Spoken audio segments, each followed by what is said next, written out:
Paytm Payments బ్యాంక్పై Reserve Bank of India గత వారం విధించిన ఆంక్షలు పేటీఎం మొబైల్ పేమెంట్ యాప్పై తీవ్ర ప్రభావం చూపుతున్నాయి.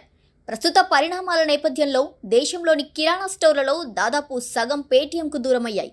42% కిరాణా వ్యాపారులు పేటీఎంకు బదులుగా ఇతర మొబైల్ పేమెంట్ యాప్స్ను వినియోగిస్తున్నట్టు కిరాణా క్లబ్ చేసిన ఓ తాజా సర్వేలో తేలింది. అంతేగాక 68% కిరాణా వ్యాపారుల్లో పేటీఎంపై నమ్మకం సన్నగిల్లినట్టు కూడా సదరు సర్వే చెప్పింది.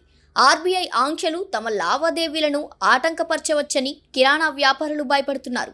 అందుకే ముందు జాగ్రత్తగా ఇతర మొబైల్ పేమెంట్ యాప్స్ను వాడుతున్నట్టు కిరాణా క్లబ్ వ్యవస్థాపక సీఈఓ అంశుల్ గుప్తా అన్నారు.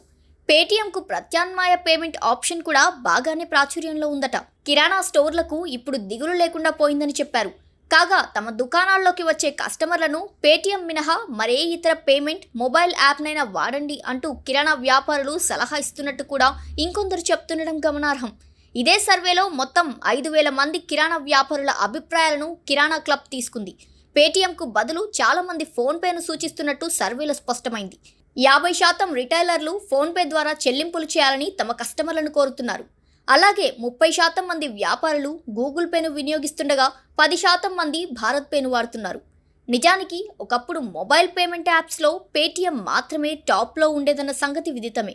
ఆ తర్వాత ఫోన్పే, గూగుల్ పే నుంచి గట్టి పోటీ ఎదురైంది.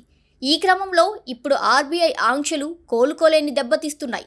ఈ నెల 29 తర్వాత పేటీఎం పేమెంట్స్ బ్యాంక్లోని ఖాతాలు, ప్రీపెయిడ్ సాధనాలు, ఈ వ్యాలెట్లలో కస్టమర్ల డిపాజిట్లను చేయరాదని, బ్యాంక్ కూడా వాటిని అంగీకరించరాదని జనవరి 31న ఆర్బీఐ ఆంక్షలు పెట్టిన విషయం తెలిసిందే.